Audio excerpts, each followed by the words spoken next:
When you think of moisturizing your hair, think about it in 3 steps.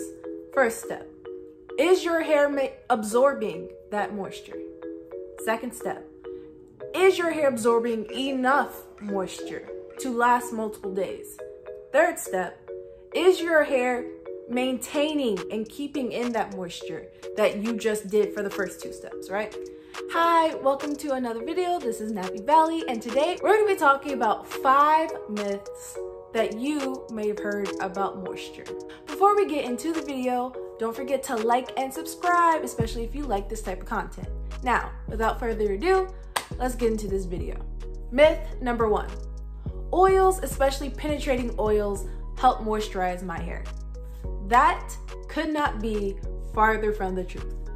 Water is the main moisture ingredient. Like, if it doesn't have water or doesn't do something to add water to your hair or to the product, it doesn't moisturize your hair.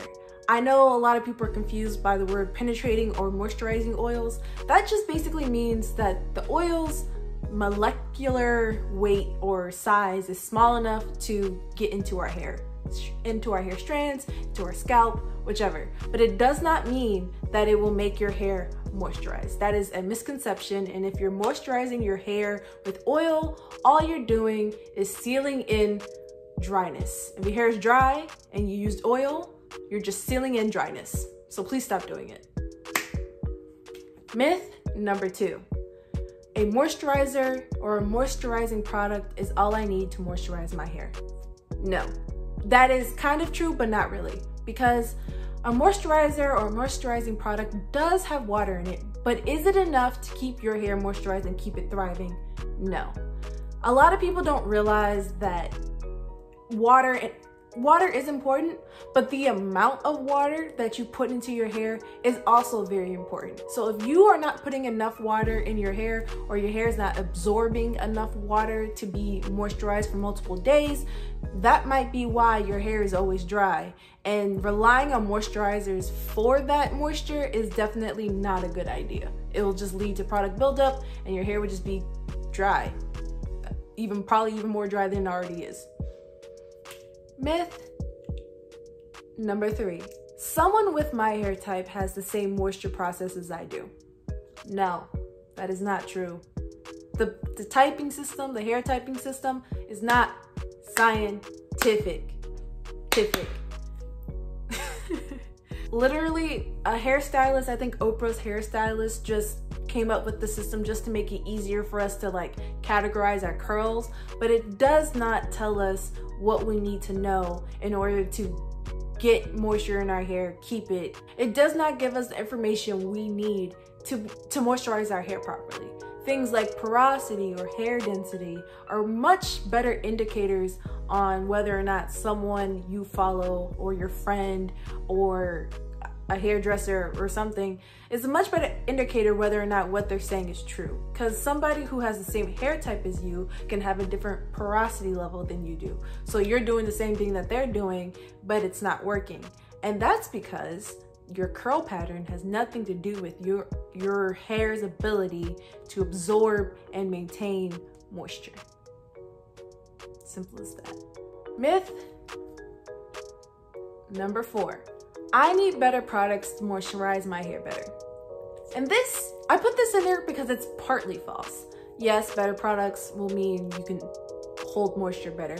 But if you don't know what your hair needs in order to stay moisturized, no matter what type of products you buy, it's not going to change anything. When you think of moisturizing your hair, think about it in 3 steps.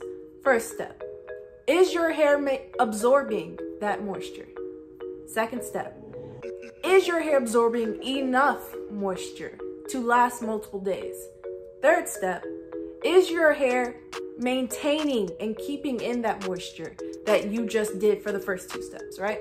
So my rule of thumb is if you don't have the first 2 steps down, you should not be worried about products yet. Because if you're not absorbing moisture, no product in the world is going to help you with that. It's something that you're going to have to figure out on your own. And then once you overcome that, then the different types of products there will be a difference on what works with your hair and what doesn't. So yeah, like I said, is your hair absorbing water? Is your hair absorbing enough water? And is your hair sealing it in or maintaining that moisture for multiple days? And if you can't answer the first question or the second question, then you should not be worried about products at all.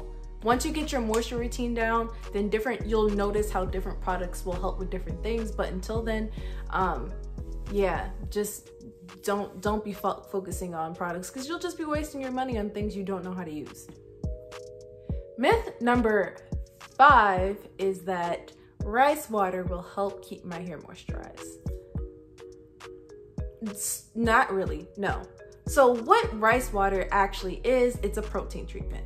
So if your hair is damaged, if your hair is color treated, if your hair is heat damaged, if your hair is chemically relaxed, if your hair is physically physically damaged, any type of damage in your hair, protein treatments will help fill those gaps and make it easier for your hair to absorb and maintain moisture. That is what protein treatments are doing.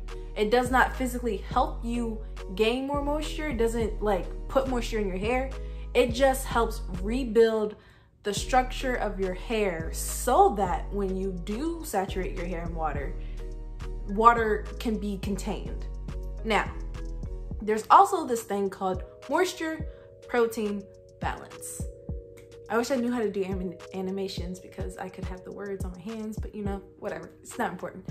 Anyways, moisture protein balance is very important on maintaining length as well. So a lot of people, if they're using rice water more than they should, will do something called protein overload. And if you protein overload your hair, you're actually going to just make your hair dry and brittle. So overusing rice water will harm you in the long run. It is just treat it like any other protein treatment, once a month, once every 2 months, whatever your routine is, because using it every week or every day, like some people I know, will lead your hair to be like, it will suck out all the moisture of your hair, leaving it dry and brittle. So just please, please, please, please, please do not overuse it. I cannot stress this enough. You will dry your hair out more. Yeah. That's all I have for today's video. I hope it was very informative. I hope you guys learned a lot. Actually, comment below what you learned so I know like what was actually helpful and what wasn't. And like I said at the beginning of the video, don't forget to like and subscribe. I actually have another video on like length retention and why your hair is not growing. I can link that above. It's 11 reasons, not only 5. It's 11 reasons why your hair isn't growing. And so definitely check that video out so you can see, like, get more information. But yeah, that is all I have for today. Watch out for my next video next week. I upload once a week. Yeah, and that's it. Bye.